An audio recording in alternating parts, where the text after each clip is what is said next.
بناوی خوای بەخشەندە و میهرەبان بەڕێزان ئەو مزگەوتەیە کە دەیبینن مزگەوتی قوبائی پێ دەڵێن ئەوە یەکەمین مزگەوتە کە پێغەمبەر صلی الله عليه وسلم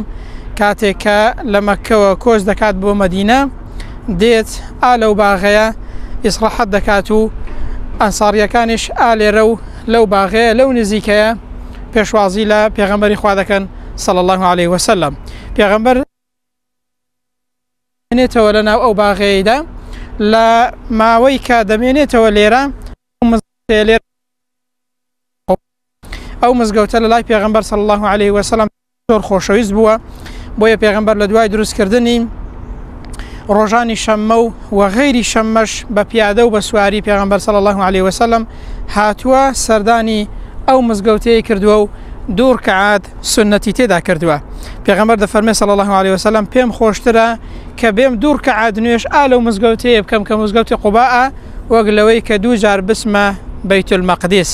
ئەوەش گەورەی و فەزڵی ئەو مزگەوتەیەمان پێ دەڵێ کە یەکەمین مزگەوت بووە کە پێغەمبەر هاتوۆتە مەدینە صلی الله عليه وسلم دروستی کردووە.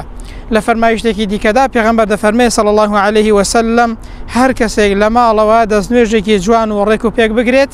یاخود لە وتێلەکەی دەستنوێژێکی جوان و ڕێک و پێک بگرێت بێت لەو مزگەوتە کە مزگەوتی قوباءە دوو ڕکعات سنەت کات ئەجر و پاداشتی یەک عومڕەی تەواوی هەیە لە لای خوای پەروەردگار. ئەوەش گەورەی ئەو مزگەوتەمان پێ دەڵێت ڕەحم و بەزەی خوای پەروەردگارمان پێ دەڵێت بە دوو ڕکعات نوێژ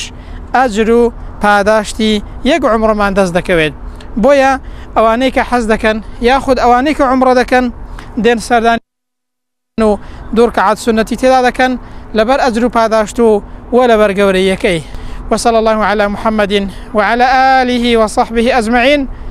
والسلام عليكم ورحمة الله وبركاته.